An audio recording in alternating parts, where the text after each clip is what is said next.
जय हिंद दोस्तों, मैं हूं भाग्यराज। आप सभी का स्वागत करता हूं इलेक्ट्रिकल के एमसीक्यूज के सेक्शन में, जिसमें हम लोगों ने ना पेपर नंबर 7 का पार्ट 1 हम लोगों ने किया था। आपको पता है ना, पेपर नंबर 7 का पार्ट 1 था, तो ये फिर से पार्ट 2 है इसका, जिसमें और 35 क्वेश्चन नेक्स्ट जो होने वाले वो मिलेगा। फिर आज ही आपको पेपर नंबर 7 का पार्ट 3 भी मिल जाएगा, ठीक है ना, ताकि आपका प्रिपरेशन सुचारू रूप से चलते रहे।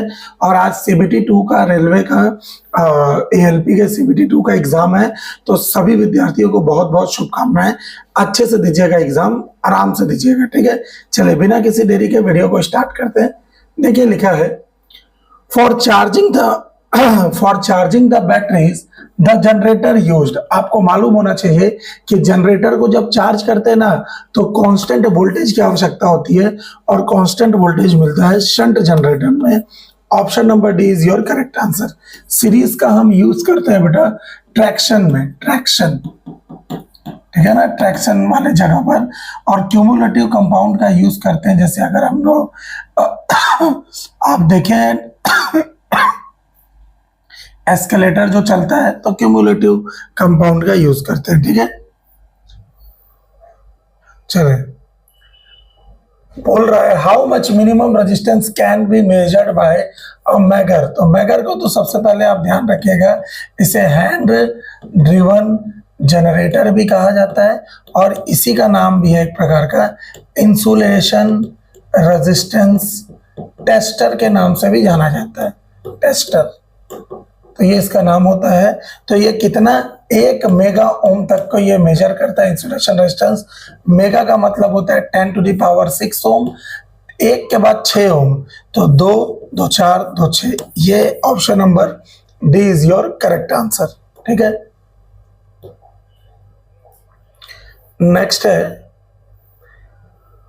For continuity of the electric circuit is used checked by. क्या होगा इलेक्ट्रिक सर्किट में, जो निरंतरता को चेक किया जाता है, कंटिन्यूटी के लिए हमेशा हम चेक करते हैं बेटा ओम मीटर का यूज करते हैं।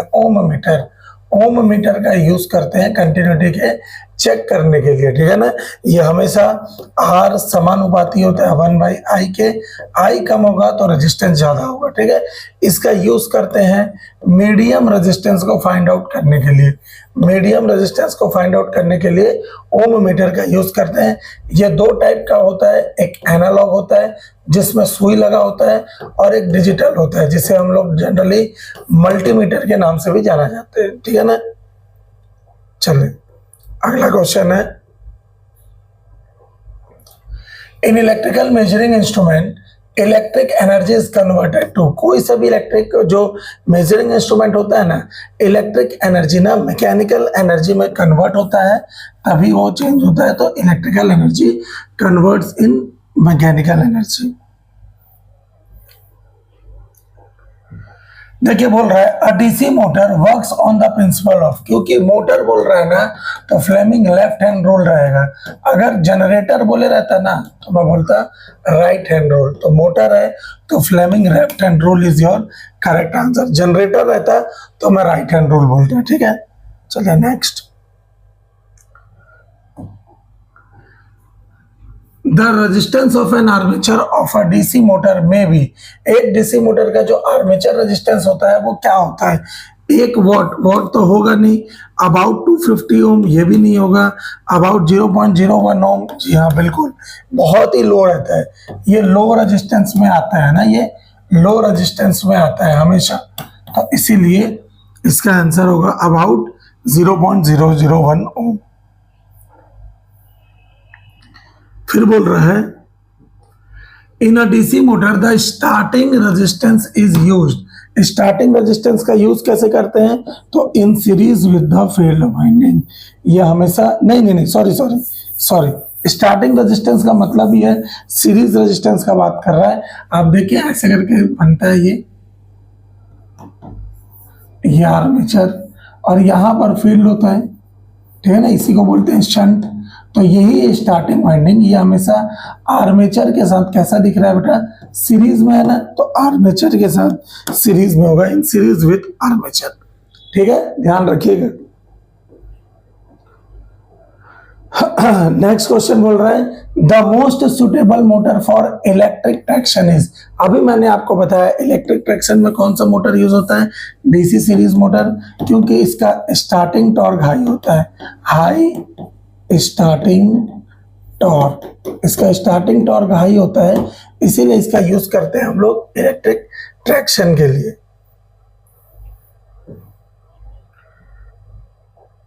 फिर बोल रहा है the starting torque of a single phase induction motor is. Starting torque induction motor का स्टार्टिंग टॉर्क क्या होता है, तो जीरो होता है बेटा। Option number D is your correct answer. ठीक है, रनिंग में उसका जो स्टार्टिंग टॉर्क है वो बढ़ता घटता होगा, लेकिन स्टार्टिंग में तो वो क्या होगा, रनिंग में इसका रनिंग टॉर्क आ जाता है, तो स्टार्टिंग टॉर्क हमेशा शून्य होता है। अगला है which motor is generally used for domestic washing machine. घरेलू जो वॉशिंग मशीन होता है उसमें किस मोटर का यूज करते हैं, तो capacitor start, capacitor run motor या कैपेसिटर स्टार्ट मोटर का यूज करते हैं। क्लियर है, ये ध्यान रखिएगा। एक यूनिवर्सल मोटर क्या होता है, तो बोथ एसी एंड डीसी, ये दोनों में यूज होता है भाई। एक यूनिवर्सल मोटर एसी और डीसी दोनों में यूज होगा, लेकिन सिर्फ पूछेगा कि universal motor works on the principle of, works on the principle of. तो जब ये इसका प्रिंसिपल पूछेगा ना, तो आपको बताना है ये किसमें काम करता है, तो डीसी सीरीज मोटर के प्रिंसिपल पर काम करता है। ठीक है, ये आपको याद रखना है। The most common storage cell used in automobile is.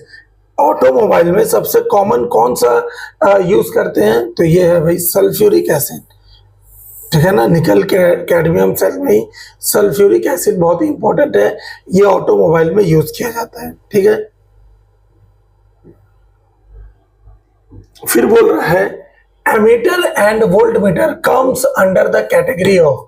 Ammeter और वोल्टमीटर किस श्रेणी में आते हैं, तो रिकॉर्डिंग टाइप में नहीं आएंगे, इंडिकेटिंग में आते हैं बेटा। इंटीग्रेटिंग होता है energy meter, energy meter integrating होता है।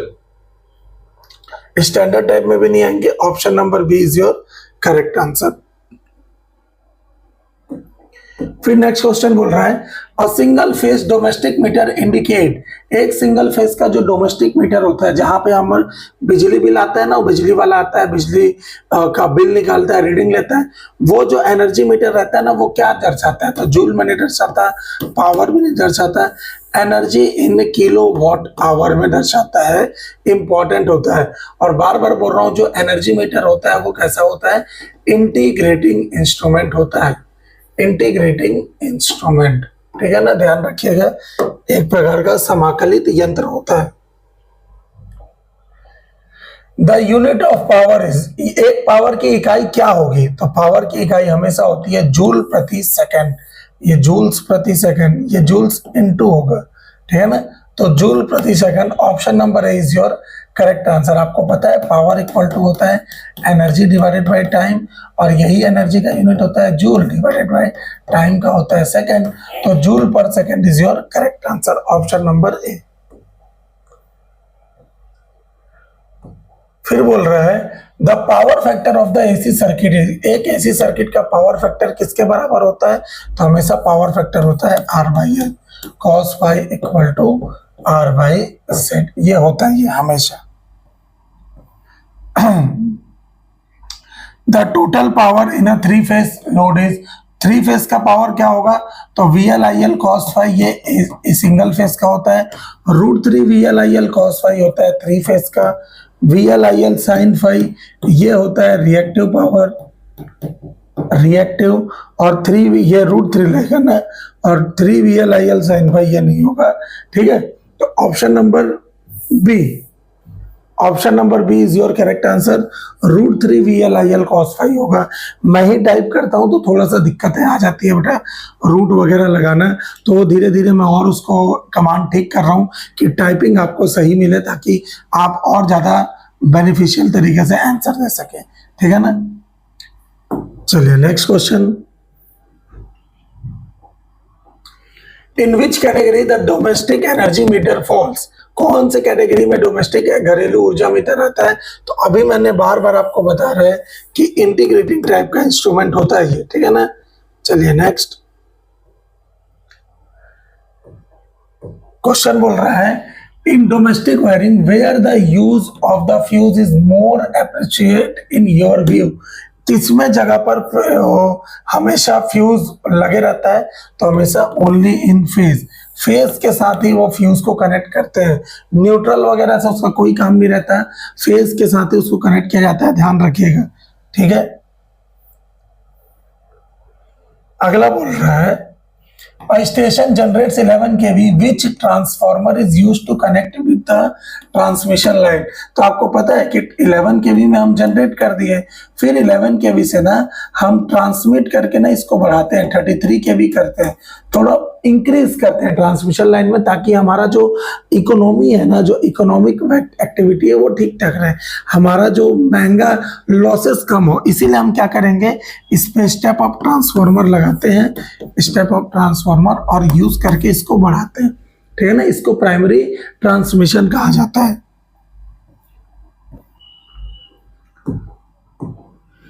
रजिस्टिविटी ऑफ कॉपर इज, क्या होगा रजिस्टिविटी ऑफ कॉपर? कॉपर की रजिस्टिविटी कम होती है, इसीलिए कॉपर ना एल्यूमिनियम की तुलना में ना ज्यादा अच्छा कंडक्टर माना जाता है। तो more than aluminium, less than aluminium, तो option number C is your correct answer. Resistivity कम होगा ना तभी इसकी कंडक्टिविटी अच्छी होगी, ठीक है ना। अगर बोले जाता कंडक्टिविटी ऑफ कॉपर इज, तो मैं लगाता मोर देन एल्यूमिनियम, ठीक है। ये सब क्वेश्चन याद रखना है बेटा आपको। देखिए लिखा है 1 HP क्या होता है? 1 HP, तो 1 HP इक्वल टू 735.5 वॉट होता है। और ब्रिटिश HP अगर पूछेगा ना, British HP, British horse power, तो ये होता है 746 वॉट। याद रखिएगा इसको अच्छे से। फिर बोल रहा है इफ, ये 2 रेजिस्टेंस है, if 2 resistance of 10 ohm each is connected in parallel the resistance will, देखिए 10 ओम ये पहला रेजिस्टेंस है, ये दूसरा रेजिस्टेंस है, 10 ओम और 10 ओम के 2 रेजिस्टेंस को पैरेलल में कनेक्ट करूँ ना, तो जो टोटल रेजिस्टेंस आता है वो आता है 5 ओम, ठीक है ना। तो जो टोटल आ रहा है ना वो इससे सबसे छोटे से भी छोटा होता है। जैसे आप देखेंगे, मैं बोला 2 है और ये 4 ओम है, ठीक है ना, 2 ओम और 4 ओम। इसका अगर मैं टोटल निकालूं क्या आएगा, 2 × 4 / 6, यही आएगा 8 / 6। तो 2 चौके 8, 2 तिया 6, 1.33 ओम आ रहा है, जो भी इक्विवेलेंट आ रहा है। तो ये जो इक्विवेलेंट आ रहा है ना, ये पैरेलल रेजिस्टेंस के सबसे छोटे रेजिस्टेंस से भी छोटा होता है। तो जो इक्विवेलेंट आएगा लेस देन 10 ओम आएगा। कहा गया लेस देन 10 ओम होता है, ये 100 लिख दिया, less than 10 ohm. Option number B is your correct answer. मे भी 100 हो तो नन ऑफ द अबव आ जाएगा, ठीक है ना। ये सब क्लियर रखिएगा। अगला क्वेश्चन बोल रहा है मोटर एंड जनरेटर्स आर, क्या होते हैं भाई मोटर और जनरेटर? इलेक्ट्रोमैकेनिकल एनर्जी कन्वर्टर, बहुत इंपॉर्टेंट है। मोटर और जनरेटर एक प्रकार के इलेक्ट्रोमैकेनिकल एनर्जी कन्वर्टर होते हैं। ना इन्वर्टर होंगे, ना रेक्टिफायर होंगे, ना इलेक्ट्रिक ड्राइव होंगे। रेक्टिफायर क्या काम करेगा? AC to DC। इन्वर्टर क्या काम करता है? DC टू AC काम करता है ये वाला इन्वर्टर, ठीक है।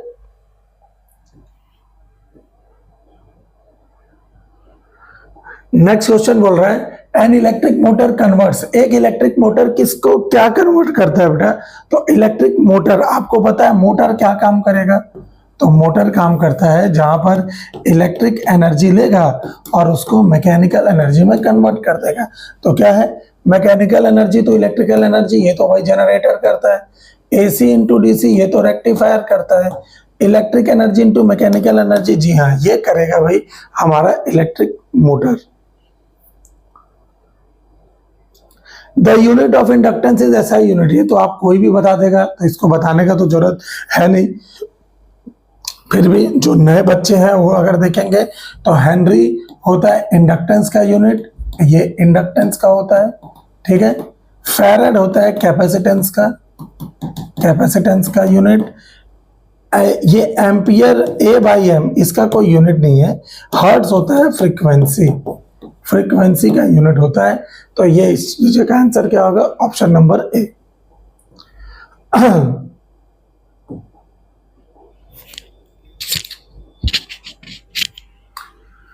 Flow of current is in the, क्या होगा भाई, कहीं पर भी जो करंट होता है ना, हमेशा आपको मैं कितने बार बताया हूं कि हमेशा इलेक्ट्रॉन के विपरीत दिशा में ही करंट बहता है। तो इलेक्ट्रॉन, और ये इलेक्ट्रॉन कौन सा होता है बेटा, ये होता है हमेशा फ्री इलेक्ट्रॉन्स, ये ध्यान रखना है, हमेशा फ्री इलेक्ट्रॉन्स के ही, मुक्त इलेक्ट्रॉन्स के विपरीत दिशा में ही धारा फ्लो होती है।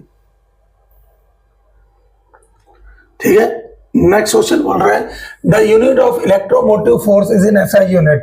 तो एक ईएमएफ का, चाहे बोले पोटेंशियल डिफरेंस का, चाहे पोटेंशियल डिफरेंस बोले, पोटेंशियल डिफरेंस बोले, चाहे पोटेंशियल बोले, पोटेंशियल, इन सारे का यूनिट ना, चाहे वोल्टेज ही बोल दे, इन सारे का यूनिट ना एक ही आता है बेटा, वोल्ट। ठीक है ना, तो option number D is your correct answer. Electron volt किसका होता है, क्या आप मुझे कमेंट सेक्शन में बता सकते हैं क्या? ईवी किसका वो होता है यूनिट, ये मुझे जरूर बताइएगा बेटा, पूछा हुआ है, फिजिक्स से रिलेटेड है, फिजिक्स में पूछा हुआ है, एसएससी जीडी। ठीक है, ध्यान रखिएगा। Resistivity will have its unit, resistivity क्या होगा बेटा, रेजिस्टिविटी ओम इंटू सेंटीमीटर होता है, ओम इंटू मीटर, सेंटीमीटर बोल रहा हूं, ओम इंटू मीटर। ये ऑप्शन पूरा गलत है, ये है ओम मीटर, ऐसा देगा ओम इंटू मीटर, बाकी बी सी डी ऐसे वाला। तो फर्स्ट ऑप्शन आपका सही होगा, ओम इंटू मीटर। ठीक है, थोड़ा सा ऑप्शन में सुधार कर लीजिएगा, मैं इससे बार बार क्षमा चाहता हूं कि ये मेरे से ही गड़बड़ हो गया, मैं जल्दी में आपके लिए टाइप करता हूं बेटा, हिंदी में भी करता हूं ना, तो थोड़ा सा जल्दबाजी में इधर उधर हो जाता है, आप समझ लीजिएगा। ठीक है ना, the unit of resistance temperature is, बहुत इंपॉर्टेंट है, रेजिस्टेंस टेम्परेचर कोफिशिएंट जो अल्फा होता है ना, इसका यूनिट होता है डिग्री सेंटीग्रेड। ये जो ऑप्शन है 1 डिग्री सेंटीग्रेड, ये वाला सी ऑन में है, ये सी ऊपर है, ये है ना, सी डिग्री सेंटीग्रेड डिग्री होता है। ठीक है, the basic source of EMF in a battery is, क्या होगा भाई, ईएमएफ का बेसिक सोर्स क्या होता है? तो एक ईएमएफ का बैटरी है, ये बैटरी है, बैटरी में ईएमएफ का मूल स्रोत क्या है? तो ईएमएफ का मूल स्रोत होता है हमेशा इलेक्ट्रोलाइट, और इलेक्ट्रोलाइट किसके ऊपर काम करता है बेटा? आयंस के, जो आयन विनिमय जो विधि होती है ना, उस पे हमारा विद्युत अपघट्य काम करता है। तो इंपॉर्टेंट है, ध्यान रखिएगा। ठीक है, ये एक सेकंड, हाँ ठीक है। Which are charge carrier in electrolyte, charge carrier में कौन वो रहते हैं, मेन वाहक कौन होते हैं? तो आयंस, मैंने अभी आपको बताया ना, इलेक्ट्रोलाइट में मेन वाहक क्या होंगे? आयंस होते हैं। ठीक है, फिर नेक्स्ट क्वेश्चन बोल रहे हैं losses are obtained from a short circuit test in a transformer. तो अगर ओपन सर्किट टेस्ट का बात करेगा ना, तो आयरन लॉस फाइंड आउट करते हैं, और शॉर्ट सर्किट टेस्ट का बात करेगा तो हमेशा कॉपर लॉस हम फाइंड आउट करते हैं। तो option number A is your correct answer. ठीक है, the core of a transformer is made up with, क्या होगा, ट्रांसफार्मर के कोर को किससे बनाएंगे? तो हमेशा सिलिकॉन स्टील से ट्रांसफार्मर के कोर को बनाया जाता है। ठीक है, एडी करंट लॉस को रिड्यूस करने के लिए। इनमें से कौन सबसे अच्छा इंसुलेटर है? तो इनमें से कौन सबसे बेहतरीन इंसुलेटर होगा? तो इबोनाइट। अब इबोनाइट की छड़ भी सुने, ठीक है ना, रेशम की छड़, इबोनाइट की छड़ जब रगड़ते हैं तो क्या आता है, ये सब सुने आप, तो यही आवेश से संबंधित है, ये सबसे अच्छा इंसुलेटर माना जाता है। ठीक है ना, तो ये लास्ट क्वेश्चन था आज के सेशन का, इसको अच्छे से पढ़िएगा, मैं आपको क्यूआर कोड दे देता हूँ। ठीक है ना, इसको जितना पढ़ेंगे आपके लिए उतना अच्छा है, जितना रिवीजन करेंगे बार बार आपको याद होगा बेटा। मैं आपको डेली इसलिए दे रहा हूँ कि एक बार आप क्वेश्चन से वाकिफ हो जाएंगे ना तो आपको पता चल जाएगा, अरे ये ऐसा क्वेश्चन देता है कि इतना आसान, इसको रुको मैं अभी कर लेता हूँ, आप कर लेंगे, ठीक है ना। तो ध्यान रखिएगा, ये है QR कोड, आप इसको स्कैन करेंगे तो पूरे क्लास का PDF आपको मिल जाएगा, ठीक है ना। चलिए स्कैन कर लीजिएगा। थैंक यू सो मच, जय हिंद।